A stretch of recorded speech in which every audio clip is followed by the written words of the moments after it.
नमस्ते मेरे छोटे प्यारे भाई और बहनों, कैसे हैं आप लोग। उम्मीद करते हैं कि आप लोग अच्छे और स्वस्थ होंगे और मज़े से पढ़ाई कर रहे होंगे। तो आज हम लोग ऐसा सीरीज को शुरू करने वाले हैं जो आपके अगले 30 दिन में आपको जीरो से हीरो बना देगा।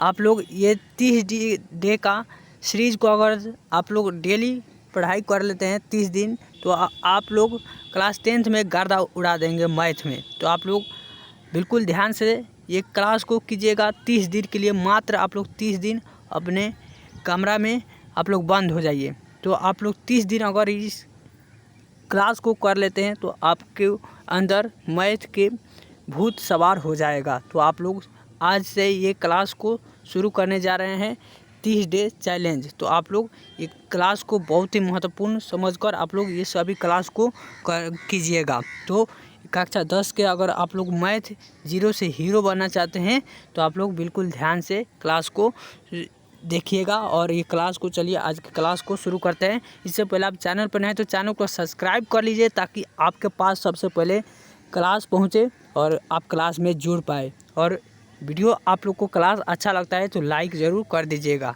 तो चलिए आज को क्लास के शुरू करते हैं। तो ये सभी आज के इस क्लास में हम लोग सूत्र को सभी पहला नंबर चैप्टर का सूत्र को हम लोग पढ़ेंगे। 15 चैप्टर है जो एक दिन सभी सूत्र को पढ़ेंगे, एक दिन सभी ऑब्जेक्टिव को पढ़ेंगे। यानी कि 30 दिन में मात्र सभी यहाँ पर मैथ पूरा ख़त्म हो जाएगा। तो आप लोग आज से जुड़ जाइए और अपने दोस्तों के पास भी ये क्लास को शेयर कर दीजिए। तो देखिए आज हम लोग ये सभी सूत्र को पढ़ने वाले हैं। तो यहाँ पर पहला नंबर चैप्टर में दिया हुआ है यूक्लिड विभाजन परिमिका। तो आप लोग पहला नंबर चैप्टर खोलेंगे तो उसमें सबसे पहले आप लोग को सीखना होगा यूक्लिड विभाजन परिमिका। तो आप लोग इस सूत्र को अगर याद कर लेते हैं तो आप लोग से इसमें का क्वेश्चन बनने लगेगा। तो आप लोग ये क्वेश्चन को याद कर लीजिएगा। जो यहाँ पर यूक्लिड विभाजन परिमिका है वो कैसा होता है, तो यहाँ पर क्या होता है, ए बराबर यहाँ पर बी क्यू प्लस आर होता है। तो आप लोग इसे याद रखिएगा। तो देखिए यहाँ पर लिखा हुआ है, तो यहाँ पर देखिए यहाँ पर लिखा हुआ है ए बराबर बी क्यू प्लस आर होता है। जहाँ यहाँ पर देखिए जहाँ पर दिया हुआ है जीरो क्या होता है, तो जीरो होता है आर से छोटा और बराबर दोनों होता है। यानी कि इस प्रकार से अगर जिधर मुंह खुला होता है वो बड़ा होता है, तो यहाँ पर आर की ओर खुला है तो यानी कि यहाँ पर छोटा आर होगा। यहाँ पर देखिए छोटा आर यहाँ पर होगा, तो यहाँ पर छोटा आर होगा और ये बराबर भी है। तो आर से छोटा और बराबर जीरो है और फिर यहाँ पर दिया हुआ है यहाँ पर बी बड़ा है आर से। तो आप लोग इसे भी याद रखिएगा। ये 100% की गारंटी है। और आप लोग देखिएगा ये रियलिटी है। 50% से 70% यहाँ पर इसमें से सूत्र में से मैथ में सभी जितना भी सूत्र है उसमें से 70% क्या करता है, तो अब ये सभी सूत्र को पूछ देता है ऑब्जेक्टिव में। और किताब में से जो सब सब्जेक्टिव है उसमें से भी उठाकर दे देता है 30%। ये रियलिटी है। आप लोग सूत्र को सभी आप लोग याद कर लीजिएगा तो आप लोग का पहला नंबर चैप्टर का 70% आप लोग का ऑब्जेक्टिव क्लियर हो जाएगा। तो ये सभी सूत्र को याद कीजिए अभी ही। और आप लोग को ये सभी PDF आप लोग को बिल्कुल फ्री में मिलेगा। मैं अंत में बताऊंगा कैसे डाउनलोड करके भी दिखाऊंगा। आप लोग अंत तक जुड़े रहिएगा। तो चलिए ये पहला नंबर यहाँ पर सूत्र क्या दिया हुआ था, तो देखिए यहाँ पर दिया हुआ है क्या दिया हुआ है, ए बराबर बी क्यू प्लस आर होता है। तो यहाँ पर दिया हुआ है ए क्या होता है, जहाँ ए होता है भाज्य, बी क्या होता है भाजक, क्यू क्या होता है भागफल और यहाँ पर आर क्या होता है शेषफल। तो इसे भी आप लोग याद रखिएगा। ये सभी आप लोग को याद होना चाहिए और ये सभी PDF को आप लोग को बिल्कुल फ्री में मिलेगा। तो अंत में बताऊंगा। तो यहाँ पर याद रखिएगा ए क्या होता है भाज्य, तो भाज्य बराबर यहाँ पर देखिए दिया हुआ है। यानी कि यहाँ पर देखिए एकदम सरल भाषा में दिया हुआ है। यहाँ पर भाज्य बराबर भाजक गुना भागफल प्लस शेषफल होता है। तो आप लोग इसे भी याद रखिएगा। तो यहाँ पर देखिए भाज्य बराबर क्या होता है, भाजक गुना भागफल प्लस शेषफल होता है। या आप लोग कॉपी में लिखते चलिए। ये सभी अगर आप लोग लिखते हैं तो आप लोग को रिवाइज होते ही रहेगा, तो इसीलिए आप लोग लिखते रहिए और आप लोग का रिवाइज भी होता रहेगा, रिवीजन भी होते रहेगा और एक बार देख लेंगे तो आप लोग से याद हो जाएगा। तो इसीलिए कॉपी में लिखते रहिए और आप लोग ये सभी रिवीजन होते रहेगा। और मैं PDF तो दूंगा ही, आप लोग बिल्कुल ध्यान से देखिएगा। चलिए अगला नंबर सूत्र को देखते हैं। तो देखिए यहाँ पर अगला नंबर सूत्र क्या इसमें पूछता है, तो आप लोग बिल्कुल ध्यान से देखिएगा ये क्लास को। तो देखिए अगला नंबर सूत्र यहाँ पर पूछ देता है HCF एवं LCM के महत्वपूर्ण सूत्र।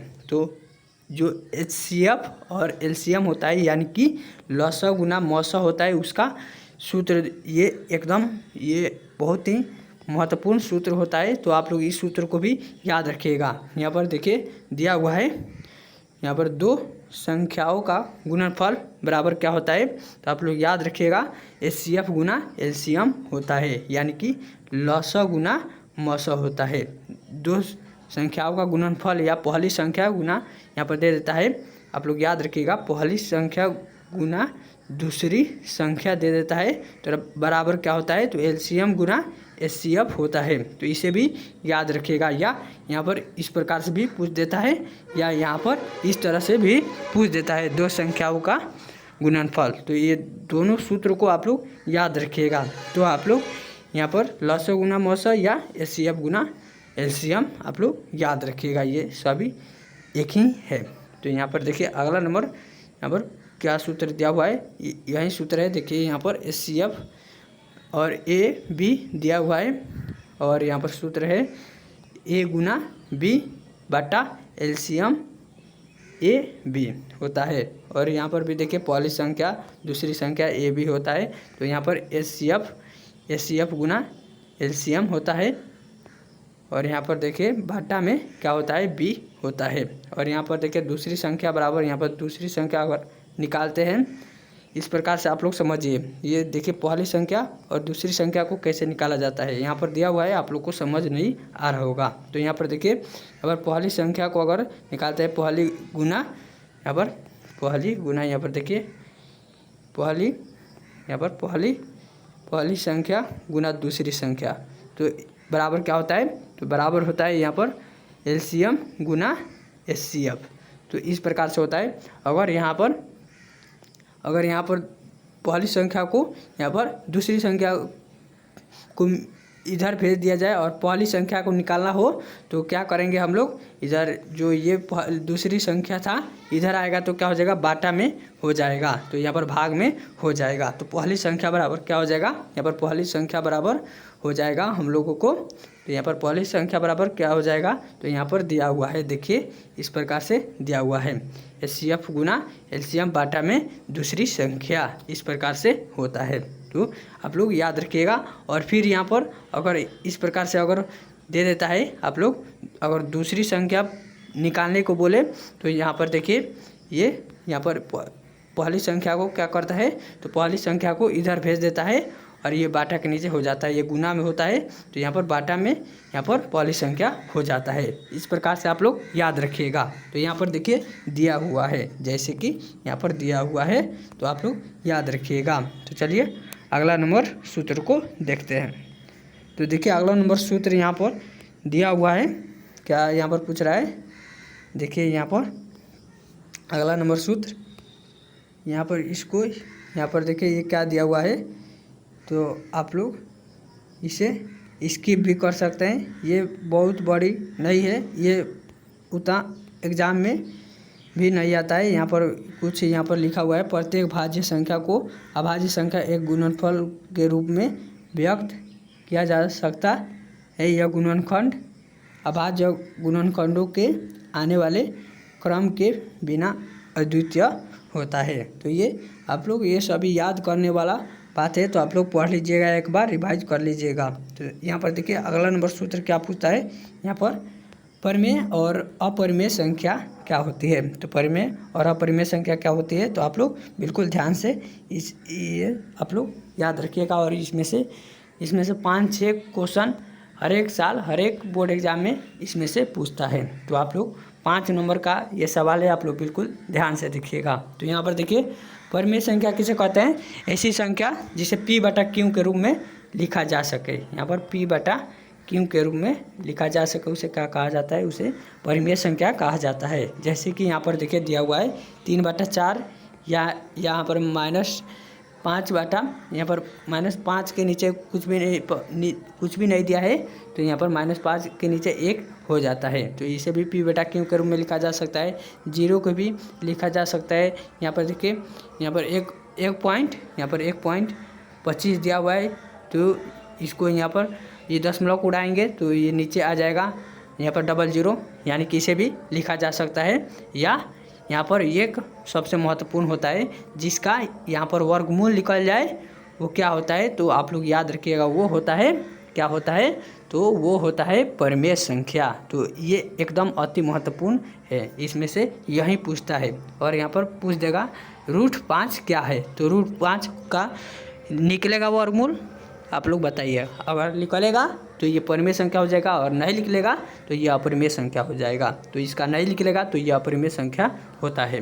तो आप लोग इसे भी ध्यान रखिएगा। और देखिए दूसरा नंबर में पूछा है अपरिमेय संख्या किसे कहते हैं? तो आप लोग याद रखिएगा ऐसी संख्या जिसे p बटा q के रूप में नहीं लिखा जा सके। तो यहाँ पर देखिए p बटा q के रूप में न लिखा जा सके उसे क्या कहा जाता है? तो उसे अपरिमेय संख्या कहा जाता है। तो ये सभी आप लोग याद रखिएगा। देखिए यहाँ पर जैसे √2 हो गया, जैसे √5 हो गया, जैसे √3 हो गया, जैसे √1 हो गया, तो ये सभी का क्या होता है? तो यहाँ पर इसे p बटा q के रूप में नहीं लिखा जा सकता है, और जिसका वर्गमूल नहीं निकलता है वो क्या होता है? अपरिमेय संख्या होता है। और आप लोग से एक और बात पूछ देता है यहाँ पर क्या? तो पाई क्या है होता है? यहाँ पर पाई क्या होता है? तो आप लोग याद रखिएगा पाई एक अपरिमेय संख्या होता है। देखिए इसमें दिया हुआ है। और फिर यहाँ पर देखिए एक और यहाँ पर दिया हुआ है 2 प्लस यहाँ पर √3 क्या है? तो इसका वर्गमूल नहीं निकलेगा, तो यानी कि ये क्या होगा? तो ये होगा अपरिमेय संख्या होगा। और फिर यहाँ पर एक और बात यहाँ पर ध्यान रखिएगा, यहाँ पर 0 पॉइंट अगर इस प्रकार से आता है 0 पॉइंट, यहाँ पर 0.10 फिर 1 फिर 00 1, इस प्रकार से 0 करके फिर 1 आता है, तो ये भी अपरिमेय संख्या होता है। तो इसे भी आप लोग ध्यान रखिएगा। तो चलिए अगला नंबर सूत्र को देखते हैं। तो देखिए यहाँ पर दिया हुआ है महत्वपूर्ण नियम, आप लोग ये नियम को याद रखिएगा। देखिए यहाँ पर क्या दिया हुआ है महत्वपूर्ण नियम में, तो यहाँ पर क्या दिया हुआ है? परिमेय प्लस अपरिमेय बराबर क्या होता है? परिमेय। और यहाँ पर देखिए जो परिमेय संख्या और अपरिमेय संख्या को जोड़िएगा, यानी कि यहाँ पर परिमेय संख्या को यहाँ पर 1 और प्लस यहाँ पर √3 को जोड़िएगा, तो क्या होगा? ये अपरिमेय संख्या ही होगा। जैसे कि ऊपर यहाँ पर दिया हुआ था, यहाँ पर देखिए यहाँ पर दिया हुआ है, जैसे 2 प्लस यहाँ पर 2 प्लस √3 या √5, तो बराबर क्या होगा? तो अपरिमेय संख्या होगा। तो ये महत्वपूर्ण नियम है, आप लोग इसे याद रखिएगा। और फिर देखिए परिमेय और परिमेय गुना अपरिमेय क्या होगा? तो यहाँ पर परिमेय गुना अपरिमेय क्या होगा? तो इसे भी याद रखिएगा। यहाँ पर देखिए यहाँ पर एक परिमेय संख्या का ले लीजिए 2 गुना यहाँ पर √3, तो ये क्या होगा? तो ये होगा अपरिमेय संख्या, इसे भी याद रखिएगा। एक परिमेय संख्या को गुना कीजिएगा और एक अपरिमेय संख्या को, तो ये क्या होगा? तो हमेशा ये अपरिमेय संख्या होगा। इसे दिमाग में फीड कर लीजिए अभी ही। और आप लोग बिल्कुल अभी तक मैथ नहीं पढ़े हैं तो आप लोग बिल्कुल ध्यान से देखिए ये क्लास को, और अगले दिन इसका सभी ऑब्जेक्टिव को, क्वेश्चन बैंक का ऑब्जेक्टिव को कराएंगे। और आप लोग बिल्कुल ध्यान से पढ़िएगा, और आप लोग का 100% है कि 100 मार्क्स मैथ में आएगा। तो आप लोग बिल्कुल ध्यान से देखिए ये क्लास को। तो यहाँ पर और फिर यहाँ पर देखिए अगला नंबर यहाँ पर दिया हुआ है परिमेय और भागा यहाँ पर अपरिमेय। तो यहाँ पर जब परिमेय संख्या और अपरिमेय संख्या को यहाँ पर बांटा किया जाता है तो क्या होगा? तो वो भी क्या होगा? हमेशा अपरिमेय संख्या होगा। वो भी क्या होगा? अपरिमेय संख्या होगा। इसे भी याद रखिएगा। देखिए अपरिमेय संख्या दिया हुआ है। और फिर यहाँ पर माइनस दे देता है इसी में, यहाँ पर 2 माइनस √3, यहाँ पर आसानी से समझिए 2 माइनस √3 अगर दे दें तो ये क्या होगा, तो ये भी अपरिमेय संख्या होगा। तो इसे आप लोग दिमाग में एकदम फिट कर लीजिए। तो ये 4 महत्वपूर्ण बातें थी, ये 4 महत्वपूर्ण बात को याद रखिएगा। तो देखिए अगला नंबर यहाँ पर पूछ रहा है, अगला नंबर सूत्र यहाँ पर दिया हुआ है। यहाँ पर शांत और अशांत, ये यहाँ पर आवर्ती दशमलव प्रसार है। शांत और अशांत आवर्ती दशमलव प्रसार क्या है, तो यहाँ पर देख लीजिए, यहाँ पर दिया हुआ है। मान लीजिए x बराबर p/q एक परिमेय संख्या है जहाँ p और q सअभाज्य है।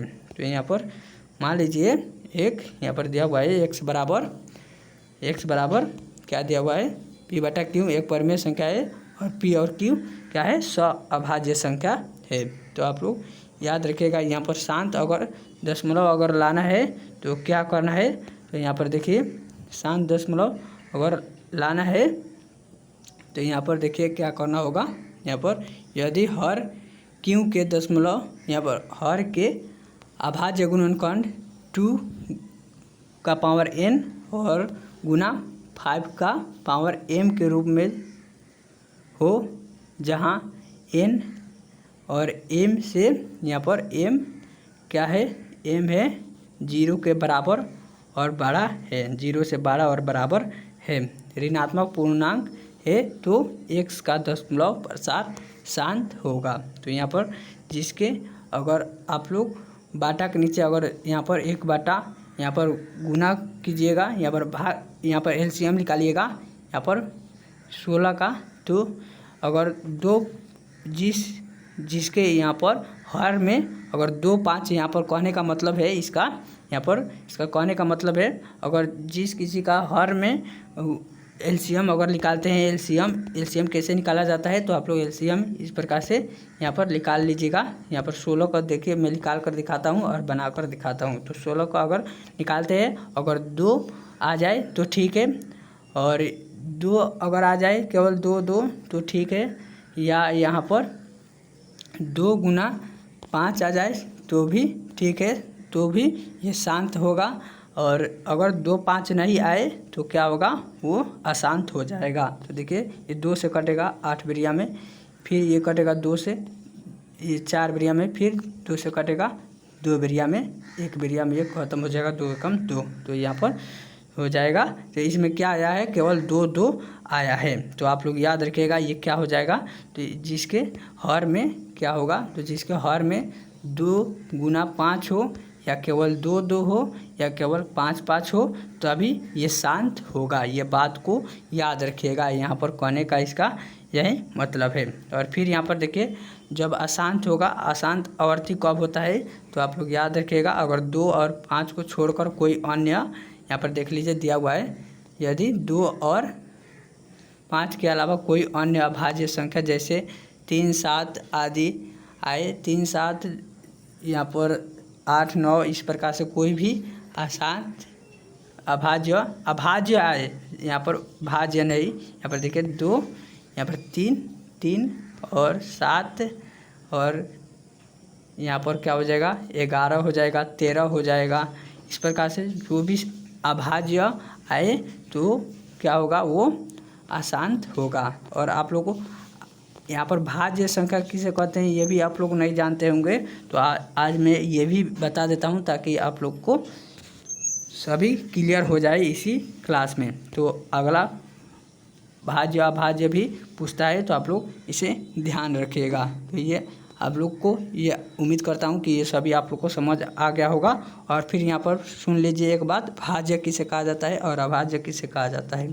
तो भाज्य क्या होता है, तो आप लोग सिंपल सा एक ही बात याद रखिएगा, कोई रटने वटने का बात नहीं है। तो यहाँ पर भाज्य क्या होता है, जो कभी भी नहीं कटे, जो कोई भी संख्या से, यहाँ पर जो कोई भी संख्या से कट जाए। आप लोग याद रखिएगा, यहाँ पर जो कोई भी संख्या से क्या हो जाए, कट जाए, ये कट जाए, तो जो कोई भी संख्या से कट जाए, यहाँ पर 2 है, वो तो स्वयं से कटेगा ही, तो 2 क्या होगा, तो आप लोग याद रखिएगा 2 ये अभाज्य संख्या होता है।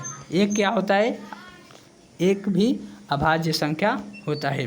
तो आप लोग याद रखिएगा, भाज्य क्या होता है? जो कट जाए। भाज्य क्या होता है? तो जो कट जाए, केवल याद रखिएगा। अभाज्य क्या होता है? तो आप लोग याद रखिएगा, जो कभी भी न कटे, जो कटे ही नहीं, एकदम से वो कटे भी ही नहीं।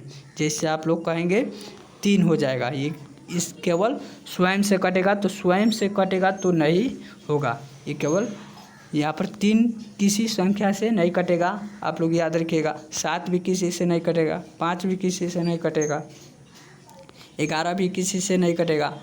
और आप लोग यहाँ पर बताइए 9 कौन सा संख्या है? तो 9 आप लोग कमेंट में बताइएगा। और फिर यहाँ पर 12 कौन सी संख्या है? ये भी आप लोग बताइएगा। तो और फिर यहाँ पर 21 कौन सा संख्या है? इसे आप लोग कमेंट में बताइएगा।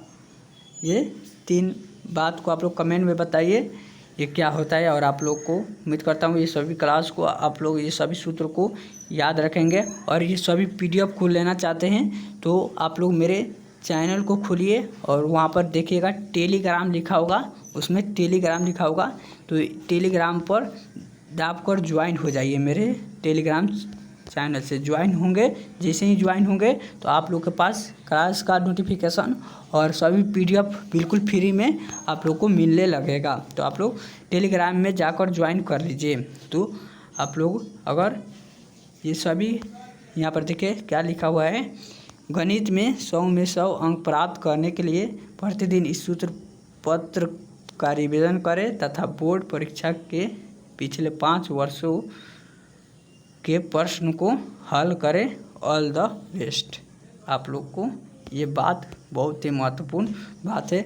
अगर आप लोग 30 दिन आप लोग जुड़े रहते हैं तो 100 में 100 अंक आप लोग ला सकते हैं। बिल्कुल मैं आप लोग को गारंटी के साथ में कहता हूँ। तो आप लोग बिल्कुल ध्यान से आप लोग ये क्लास को करिए। आप लोग को 30 दिन मात्र ही आपके साथ मैं 30 दिन ही मैथ को इतना अच्छा से पढ़ाने वाला हूँ जो आप लोग कहीं भी नहीं पढ़े होंगे। तो आप लोग बिल्कुल 30 दिन के लिए अपने कमरे में बंद हो जाइए और 30 दिन के ये क्लास को पढ़ लीजिए, नहीं तो बाद में इतना पछताइएगा कि आप लोग को कहने में क्या है। तो आप लोग चलिए मिलते हैं अगले क्लास में, तब तक के लिए राधे राधे, जय श्री कृष्ण।